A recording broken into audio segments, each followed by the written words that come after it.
Dave and Darren's Top 5 Things podcast. Here at daveanddarren.com and nachoradio.com. I'm excited about this podcast because I went out of my way to not pay attention during the morning show so that everything that I hear on the podcast, it'll be like I'm hearing it for the first time. That's how I do it. How long have you been doing it this way? I didn't know that there was another way to do it. Well, let's find out what those rascals Dave and Darren are up to with today's Top 5 Things podcast. It is brought to us by Nature's Treatment of Illinois. They have two locations, Tech Drive in Milan and West Main Street in Galesburg. Milan is open every day. Galesburg's open weekdays and Saturdays. The recreational waiting list, that is available. Reserve your time at ntillinois.com. Come on, let's go, you guys. I agree. Jeez, Come on, George the Bear, go. Look at it. Look at that. Here's number one. Number one. One. Hi, baby girl. People want to have a good time all the time. Isn't that what Viv Savage told us to do? Computer magic. Good time all the time. This guy thought it would be a good idea to inject magic mushrooms into himself. Here's the problem with that. Magic mushrooms are meant to be ingested. Digested, ingested. Right. You don't shoot up magic mushrooms. I didn't know that. You can eat them. You can drink them. I should point out, technically, that's illegal. It is illegal. Yes. I would think smoking them is not going to do you any good either. Smoking mushrooms wouldn't work? I wouldn't think so. I would think that would just destroy the properties. Right. So you want to make sure if you're doing mushrooms, you eat them, more or less. That's what most people do. It says you can drink them here, too. I've never heard of anybody drinking mushrooms. Well, I suppose you could maybe make like a tea out of them or something. And it wouldn't lose the... I don't know if that would destroy the psychedelic psychedelic properties. There's a public service announcement by Amazing Larry. If anybody has any smoke, let your friends know because nobody can find it. Everybody is jonesing and about going crazy. So, this has been a public service announcement by Amazing Larry. You got any of that magic mushrooms? Well, he knew what he was talking about at the time. Yes. This guy lives in Nebraska, and he injected the magic mushrooms into himself, right into his veins. Experiencing chunky. He's experiencing organ failure after turning the psychedelic mushrooms into a tea that instead of drinking it, he injected it right in his veins. You don't want that. This is a report out of the Journal of the Academy of Consultation Liaison Psychiatry. And yes, that's a journal that we do subscribe to. 30-year-old man's family ended up taking him to the emergency room after they noticed he seemed confused. What'd you do now, dummy? Now tell us the truth. Don't beat around the bush. We're going to get to the truth here eventually. So just tell us, what did you do this time? Again, Darren, I have to point out, your bedside manner as a physician would be my favorite thing. What did you do now, dummy? What did you do? We are eventually going to find out what you did. So let's save us all a lot of time. Now, this is in a psychiatric journal because this fella is bipolar. He hadn't been taking all of his medications, so he'd been going through manic and depressive episodes that you go through if you're bipolar and you're not taking care of yourself with the medications that you've been prescribed. During recent episodes related to his bipolar disorder, he researched how he could decrease his opioid use at home. That's when he started reading about the potential benefits of the drugs found in psychedelic mushrooms. Your magic mushrooms. Now, there have been a lot of studies that suggest that these magic mushrooms, when used under the care of physicians, magic mushrooms have shown some really incredible benefits for dealing with anxiety and depression. That doesn't mean you turn it into a tea and tie one off. What I've got here is organ failure. Right. There's a mounting body of research that suggests that this could be a treatment for people suffering with all kinds of depressions and folks for whom traditional antidepressants don't work. They're finding that the magic mushrooms have benefits. But again, that's under the care of a physician, and you're ingesting the mushroom. I wonder if that was the big joke. If you were like a Baldwin repairman, or what? Piano player? Well, like no. Piano Baldwin? No, what like, do you mean Baldwin? or not maybe Baldwin. Maybe that's not the right name. But the like an organ. Wurlitzer? It's like, we've got organ failure. You get that a lot at the Wurlitzer repair shop. The jokes. I deal with organ failure. It never gets old. Can't get enough of it. Uh-huh. Don't. So first of all, smoking's bad. You shouldn't smoke. And alcohol is bad. You shouldn't drink alcohol. And as for drugs, well, drugs are bad. You shouldn't do drugs. Okay, that about wraps up my introduction. Now, Disagree. are there any questions? Yeah, respectfully disagree with a lot of what you're saying there. This guy boiled the mushrooms in water. He then filtered the liquid through a cotton swab and injected the substance directly into his bloodstream. Well, this should do the trick. A couple of days later, he became overly tired, started vomiting blood, What? developed jaundice, nausea, and diarrhea. Huh. That's when his family took him to the hospital. The diarrhea was the final straw? My skin has turned yellow. I can't stay awake, and I'm vomiting blood. Yeah, maybe the ER's where I should head. When doctors met the man, he couldn't give coherent interview answers. And after tests, they found that he had a liver injury, his kidneys weren't functioning properly, and he was going into organ failure. When they took a blood sample, they found something far more shocking. The mushrooms had begun to grow in his bloodstream. Mushrooms thrive in dark places, and there's nothing darker than the interior of your arteries. Suppose not. No thanks. They had to put him on a ventilator to breathe, and then they had to filter his blood for toxins. I'm more mushroom than man.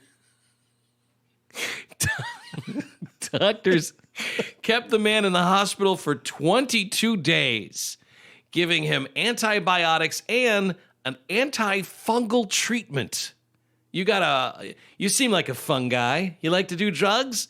He was prescribed, again, antifungal treatment and antibiotics, which he has to now take for the long term after he left the hospital. Now, he's going to be okay, apparently, or as okay as you can be after going through organ failure. But when you have magic mushrooms growing inside you, and I'm not a physician, but that's not great. I am the substrate.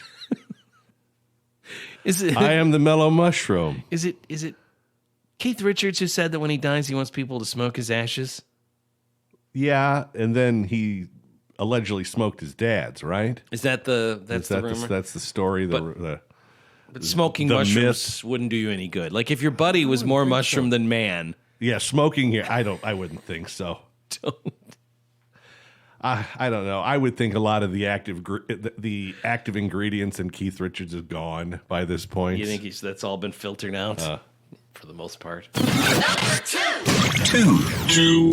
Story of a pet cat who they thought had died along with her owner in a huge mudslide. They found this cat 3 years after the mudslide. What about the owner? Quite dead. Yeah. Owner's dead. So it was a deadly mudslide. Yes, just not for the cat. They thought the cat was killed along with their owner. Animal Shelter Assistance Program in Santa Barbara County says this calico, whose name is Patches, had been missing since January 9th, 2018. That's when a rainstorm caused a mudslide because of a burn scar from what was called then the Thomas Fire. This was in Montecito, which is northwest of L.A. 23 people were killed in that mudslide, Darren, including Josie Gower, who was the cat's owner. The devastation of debris flow was so terrible that 2 of the victims still haven't been found. That's a lot of mud. The ASAP shelter, again, that's the Animal Shelter Assistance Program. They say Patches was found less than a quarter mile from where her home once stood, reunited with Gower's partner. His name is Norm. Got back together with Norm on New Year's Eve. That's crazy. Well, that's a nice way to start the new year. Hey, we found your partner's cat. Your partner's still gone, but here's your cat. And then there's this story of Joe the Pigeon.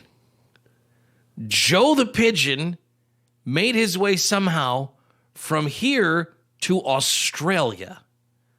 Oh, an actual pigeon. Yes. Okay, I thought you were talking about like an easy mark. Joey the Pigeon, see? Yeah. Yeah. He can always take his money. What a pigeon. Joe the Pigeon made his way to Australia. Now, you have some experience with Australia. They're not okay with animals that aren't from Australia showing up in Australia. No. And now, at least the last I've heard, they're going to kill this bird. This pigeon that probably hopped on board a cargo ship and made his way there. You can't fly from here to Australia if you're a pigeon, can you? That's like 8,000 miles, right? You can't do that. This pigeon, who appeared to be exhausted, they point out. So maybe, Yeah, that would do it. That would do it. Officials there are saying that he is a biosecurity risk to Australian bird life and the poultry industry. Yeah. Strict quarantine. This guy's name is Kevin Selly Bird, and he discovered this exhausted pigeon. It was in his backyard in Melbourne, Australia. Now, you're asking, how do they know that this pigeon came from the United States of America? Well, Its accent.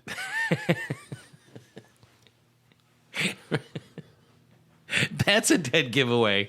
Also, Darren, it's a racing pigeon. And this pigeon disappeared from a race that was going on, a pigeon race that was going on in Oregon back in October. So he didn't feel like finishing the race, wanted to start a new life in Australia. And these racing pigeons obviously have identification that they carry on them.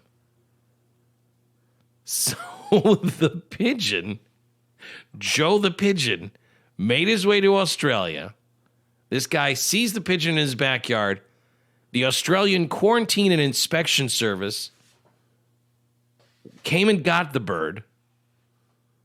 And they're concerned about our American bird diseases making their way into Australia if they let this pigeon out. So now they're gonna euthanize it. That's horrific.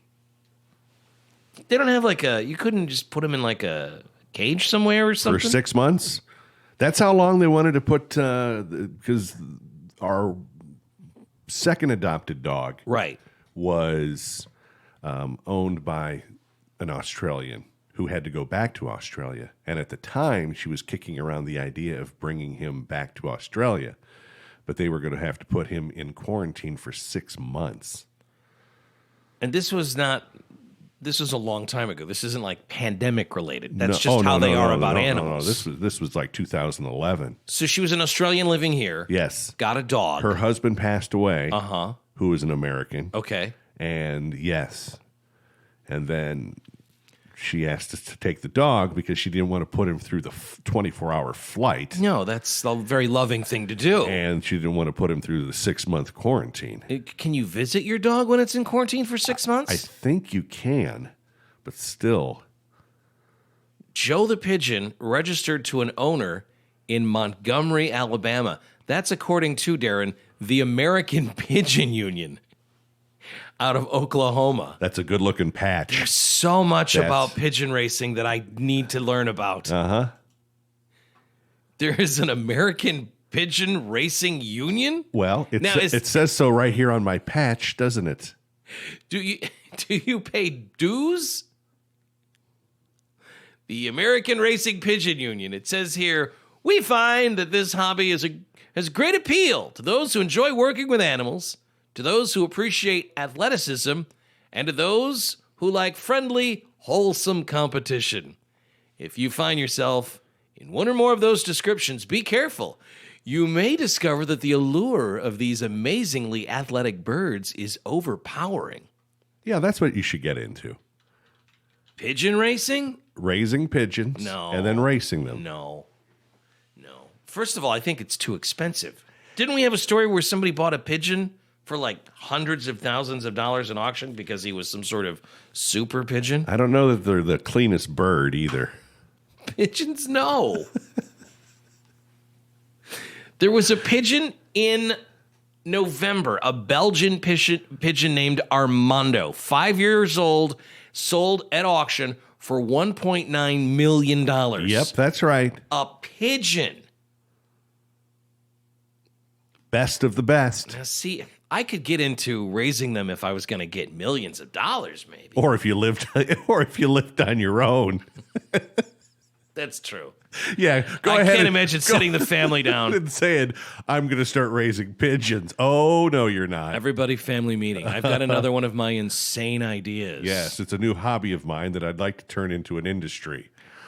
The American Racing Pigeon Union says you can seek out your own comfort level with the birds if you desire a lower key approach with only a handful of homing pigeons for the family to enjoy. That's certainly an attractive approach for many. Everyone, come enjoy this pigeon with me. I can't get it. Here's the I thing. can't get him to watch the same stuff I want to watch on TV. My comfort level is here, and their comfort level is here. The pigeon or There's a chasm. The spectrum also includes those who are deeply committed to pigeon racing. Ranges range in distance from 100 miles to 600 miles, Yeah, not 8,000. with 300 miles being the most popular distances.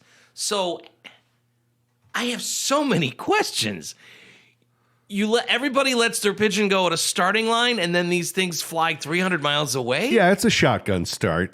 So then do you get in your car and haul ass to the finish line and wait for your pigeon? You can't outrace a pigeon. Can't you? I don't think I could. There are 700 affiliated pigeon clubs in the United States of America. They say it's the friends and mentors you'll find in your local pigeon club that can enrich the hobby for you, no matter what level you choose to participate. I'm all about this. I don't want to own a pigeon, but if somebody has a pigeon and you want road support, I would love to be somewhere where we let the pigeons go, then get in the car and try and beat the pigeon to the finish line. That's a good looking patch too that just says road support. That's right. I'm here to change the tires on the pigeon. I'm part of the pigeon crew. This is wonderful. Pigeon tracker. Well, when's the next race? Get your 2022 bands ordered now for your racing pigeons. There's all kinds of people that do this. I think this is great. The bird right now, the pigeon in Australia spends its time in a backyard, sitting side by side with a native dove on a pergola. And the guy that found the pigeon, Joe, the pigeon in Australia, says he's been feeding it since it's arrived. What do pigeons eat? Just like bird feed, right? Australia's National Pigeon Association, their secretary says they've had cases of Chinese pigeon races reaching the Australian west coast aboard cargo ships. But China to Australia is a much shorter trip than Oregon to Australia.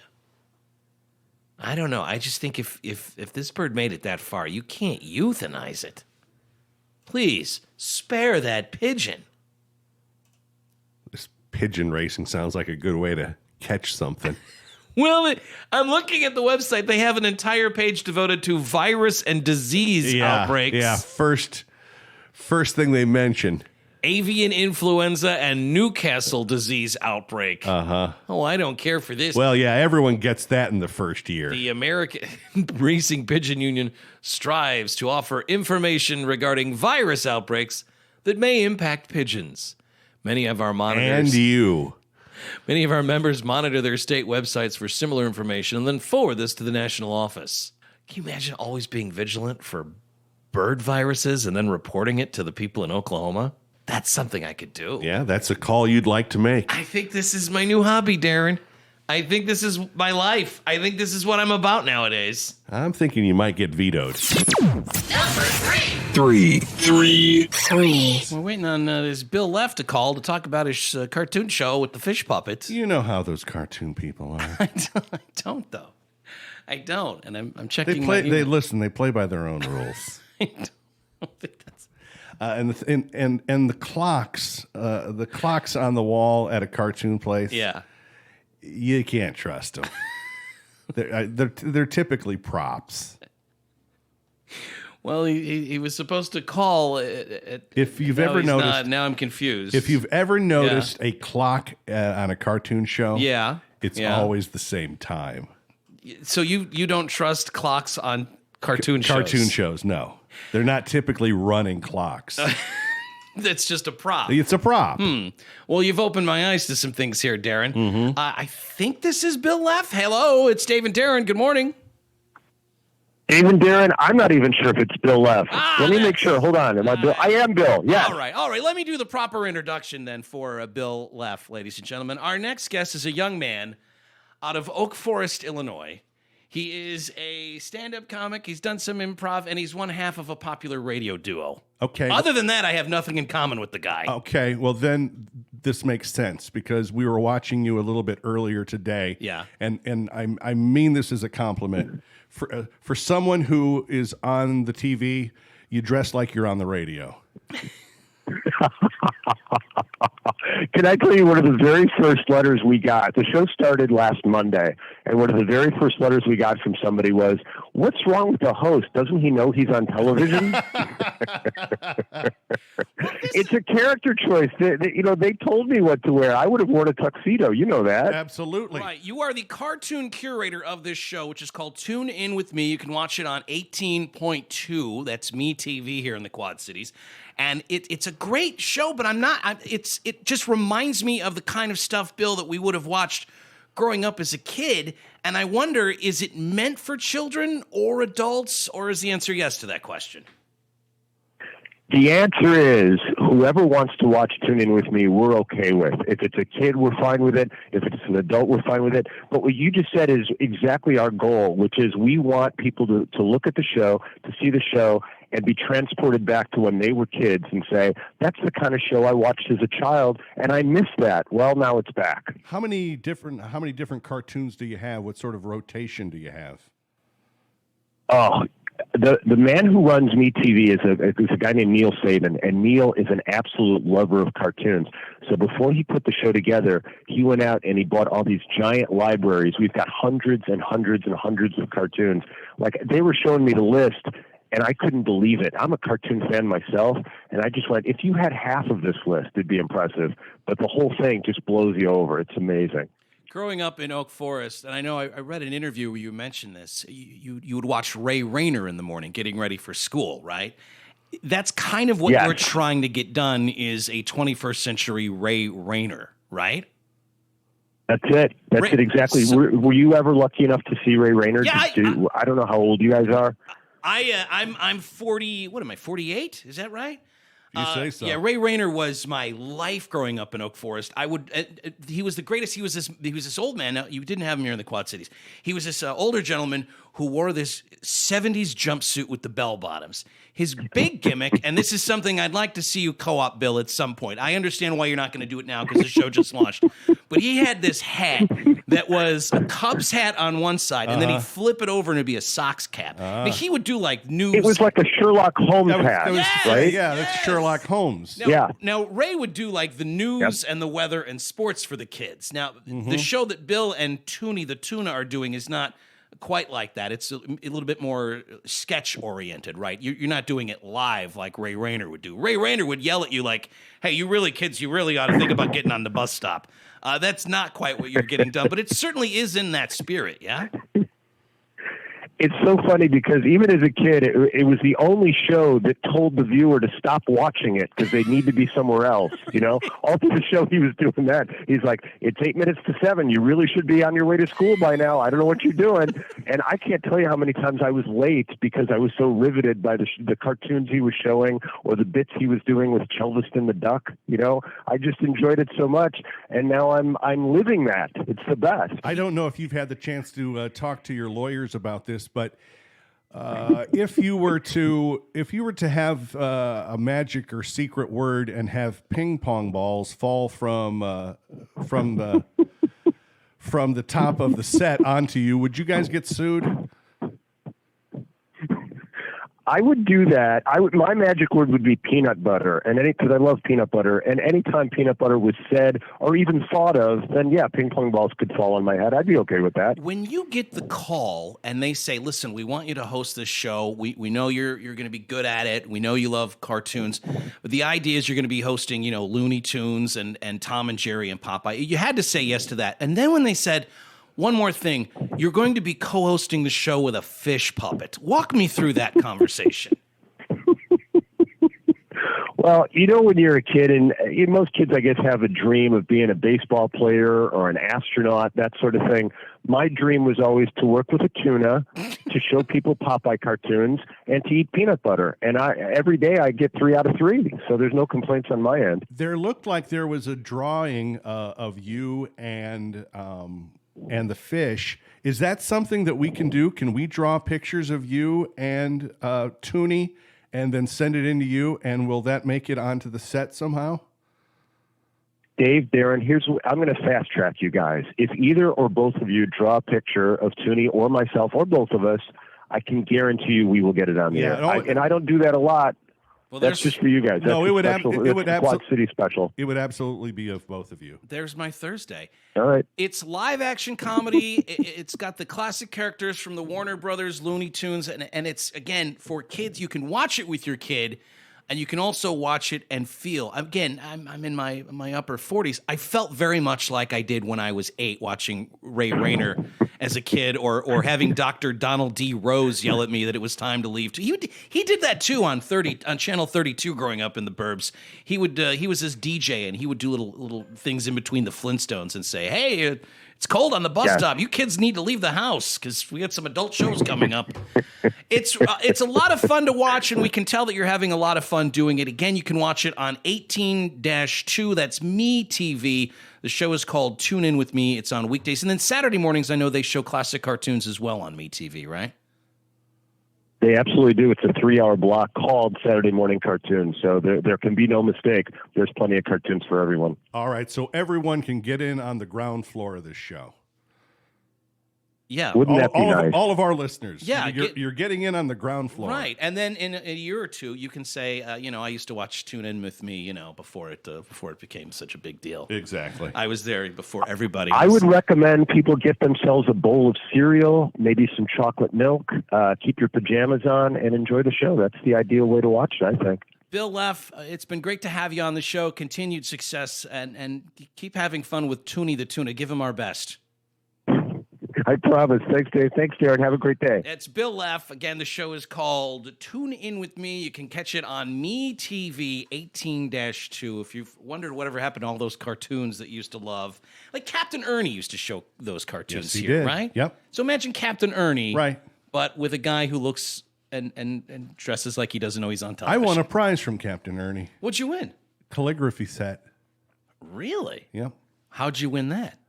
They gave away prizes, and I think you had to send in a postcard, and then he would take out of his treasure chest a postcard, and you would win whatever that particular prize was. That's fantastic. Yeah, it was a big deal. As a matter of fact, up to that point, I think it was probably like 9 or 10. Uh-huh. At that point, that was the biggest deal. Like the best thing that ever happened to you. That was the best thing so far. For a long time, that was the touchstone moment in a young Darren Pitcher's life. Yeah, still makes the top 10. It's still there. Yeah. Like, do you remember it came in the mail and all of that? Yeah, they sent it to me. Was there a picture of him and an autograph and any of that stuff? You know what? There might have been. I'm not positive that there was. Number 4. 4. This seems made up. This seems like something you would see in a sitcom. A sex party in Argentina. 250 miles south of Buenos Aires, in a farm located in Sierra de los Padres, Mara So in a del barn. Plata. In a barn? Farm, not a barn, but maybe in the barn. Sex party for 20 couples there in Argentina. Raided by police because the cops got reports that the event was breaking lockdown rules. Oh, okay.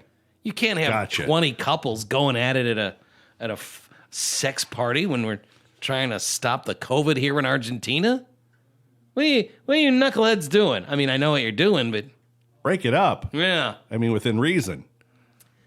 Group of married couples had all paid the organizers of the sex party for a sexual tour. A 3-hour tour. Struggling. The sexual tour included accommodation, meals, and several nights of fun. Unfortunately, this runs afoul of the Argentinian lockdown rules. What we're offering up is a buffet. Yes. Take all you want, but finish what you take. Just for the sexual thrill! The sexual thrill! I want a little bit of this. I want a little bit of that. A disgruntled swinger who had not been invited to the party called the cops. He's probably, if you checked that out, you know who the disgruntled swinger is, because that's what the T-shirt says. What? Huh? You got a guy with a tutu. Wait a minute. And a fairy wand And here I- in Buenos Aires. And I didn't get invited again. All they did was Around ruin Uranus. All they did was ruin the sex party. Again, I didn't get invited. Did I not get invited to this party? Again? Well, I'll just see about this. Hello, officer? Disgruntled swinger here. I'm going to call the police on my CB radio here. The couples had paid for a long weekend of adult entertainment. It all stopped when the cops showed up at 10 o'clock. Oh, just when it was getting good. Yes. That's not great. It's now you go to this thing expecting it to be a sex party. So it's Friday night. It's 10 o'clock. Yeah, it's for the whole weekend. It's the meat and potatoes of the evening, and by Right. that I mean that's part of the buffet. Right. And then when the cops show up, according to one of the attending officers, he says, when they saw us, they thought we were part of the show. Sure. They assumed that we were strippers. Yeah, start dancing. One of the women who was at the event reportedly told one of the officers as he entered the building that he had lovely eyes and was making her feel hot. All guests were asked to provide identification cited under Section 205 of the Argentine Criminal Code, which covers breaches of the epidemic containment guidelines. Well, I don't really have any ID on me right now, being that I'm walking around with gold lame underwear. I'll have to go back to my room to provide you with that. Oh, thank you! Thank you! The organizer of the party now being told that they're going to have to pay a significant fine.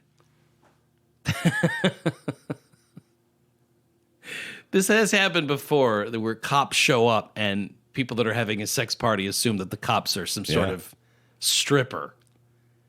There was a stripper story in England a couple of years ago where an officer checked on an open door at a social club and was greeted by a group of women who went wild with excitement because they thought he was a stripogram.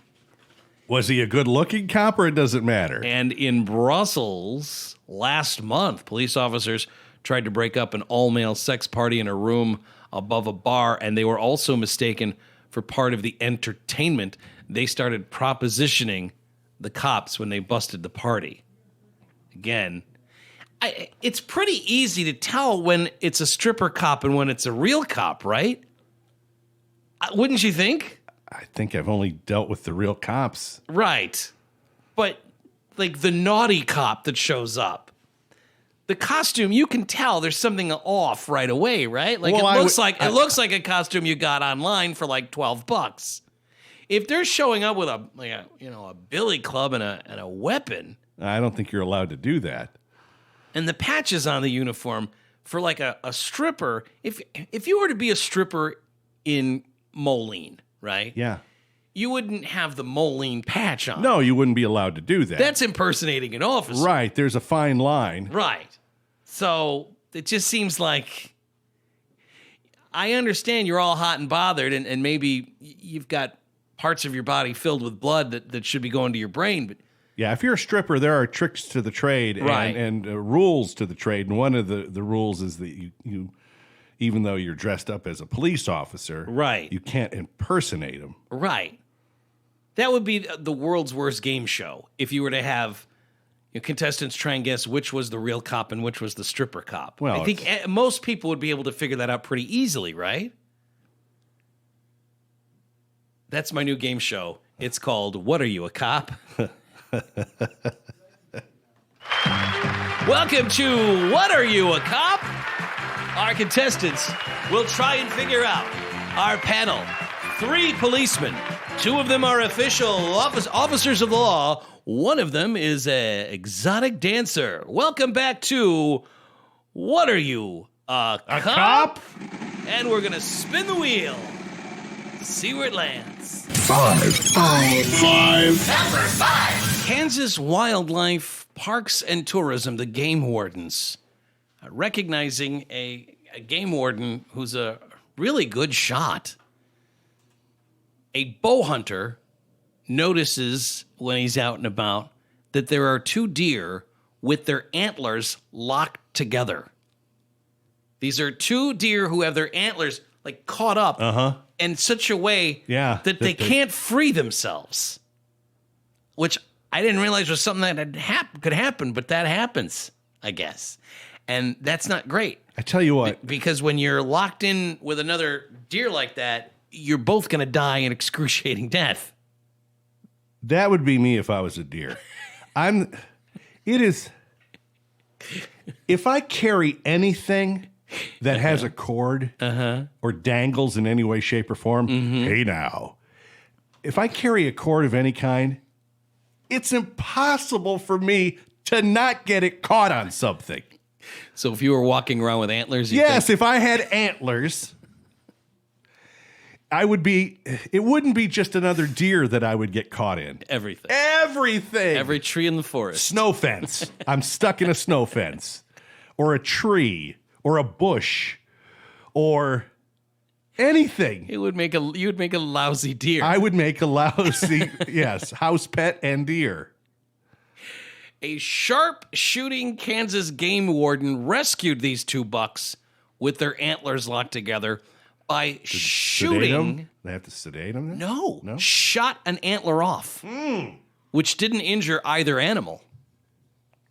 In this Facebook post, they talk about how this bow hunter noticed what was going on and called the authorities. Move, citizen, I know what to do. Kansas Wildlife Parks and Tourism game warden here. It says last Thursday around 2:30, a bow hunter in Jackson County spotted 2 white-tailed deer that appeared to be struggling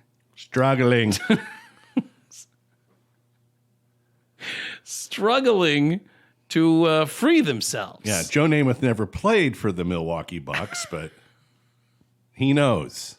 He knows what these deer were going through. Also, both of these deer wanted to kiss Susie Kolber. Struggling. Get in line, I say. Yeah, no kidding. She's something else.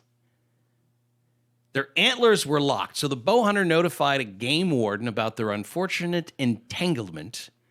2 game wardens immediately responded. The first warden on scene was unable to spot the deer from the road, so he contacted the landowner, informing him of the incident, then began searching for them. Imagine 2 bucks tied up antler to antler are pretty easy to find. Make a pretty good racket, I imagine, right?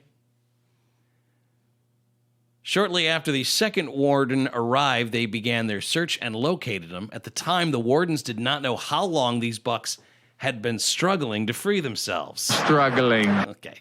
They quickly observed that the deer had enough energy and wariness remaining to make approaching them difficult and potentially dangerous.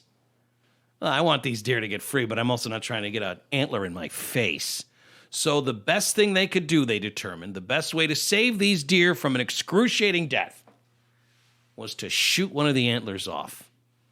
Game wardens here say they'd like to thank the bow hunter who reported it and the cooperating landowners for their help in preventing that from happening. You just shoot the antler right off and then everybody's happy. That's quick thinking. Yeah, it is. Game warden Jeff Klauser, able to get a clear shot, used his gun to shoot an antler, breaking it and freeing 2 deer. Imagine shooting an antler off of a deer that's thrashing around. No, I know. And what about the ricochet? It could have been a ricochet. Oh, gosh. Guess you got to take your chances. I guess, yeah. And I guess I don't know. I guess I wouldn't have known that damaging an antler wouldn't have hurt the deer. No, they fall off all the time. Yeah, I know. You find them in the woods. Yeah, if I got a choice between walking around with one antler or, know what? walking around with Larry the deer on my face, no thanks. Antlers make nice back scratchers. Do they? Yeah. Yeah, you find some antlers out in the woods, out in the forest, and you just take that home, and that's make a nice little back scratcher out of it. And I guess that makes sense because antlers are made out of the same thing that your fingernails are made out of, right? That's just keratin. So it's like a big giant fingernail. Yeah, I suppose so. Right? Extensions of your skull, an antler is. Jeez, no thanks. All adult male white-tailed deer, mule deer have antlers. Female caribou have antlers too. Caribou are what we call a reindeer here in North America. It's one of my favorite words. Caribou? To say. Yeah? Caribou, hibachi, garbanzo bean. I like those. Antlers evolved to facilitate competition among males for females. How impressed do you think the doe was when these guys were going at it and then got caught up with each other? It's like, you know what? I don't have a use for either one of you idiots. What a couple dum-dums. Was this supposed to impress me? It didn't. Secondary uses for antlers include defense against predators and asserting dominance. And back scratching. Do they ever scratch each other's back? Antlers can also be used to scrape or rub trees to advertise your dominance, knock down fruit, or create wallows, which are dirt depressions that you can lie down and relax and cool down in. So if it's a hot day, you just take your antler and dig a hole in the ground? I bet they scratch each other's backs with their antlers. I don't think that's something you would want them to do. After the rut, deer shed their antlers. Man, no thanks. And then a new set of antlers grows. I'm in a bit of a rut. And a new set of antlers grows each year. But they don't necessarily grow antlers similar from year to year. So you can have like new antlers, new year, new antlers. You ever go looking for antlers in the woods? What am I, Paul Bunyan? No, I don't go looking for antlers in the woods. Is that something you've done? I found them. Really? Yeah. And you picked it up and started scratching your back, did you? Yeah. It was just like an antler about this big. You weren't worried about like deer germs on that? I wash my hands. Getting some sort of deer fungus on your... No, thanks. If I saw a bunch of antlers, I'd say that's none of my business and keep walking.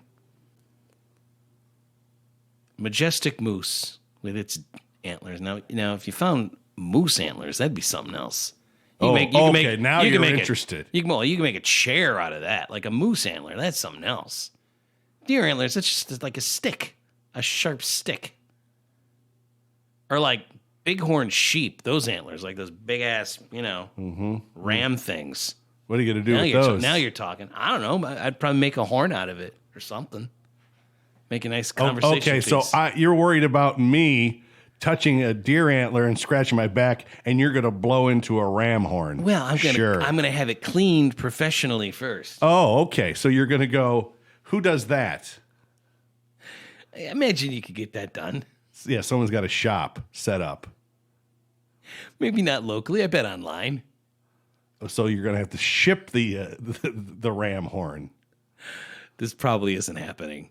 You know what? I'm giving Not up. if you don't go to the woods. I'm giving up on this. I'm going to just leave antlers Actually, and with the horns. rams, you're probably going to need to go to the mountains. Antlers grow from the tip and horns grow from the base. That's the difference between an antler and a horn.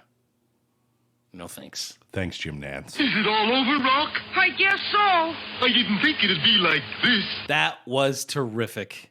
I laughed out loud a couple times. Yeah, the nose came out my milk. What? Or reverse that. Or don't. Or leave it that way. Thanks for listening to Dave and Darren's Top 5 Things. It was brought to you by Nature's Treatment of Illinois.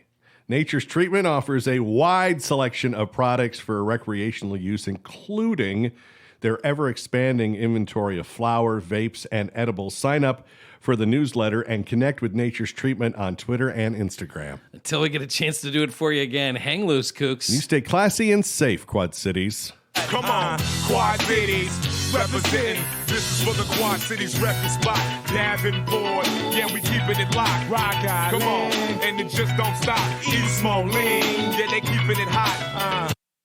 Hey, Brian, want to get the rock out of here? Rock yeah.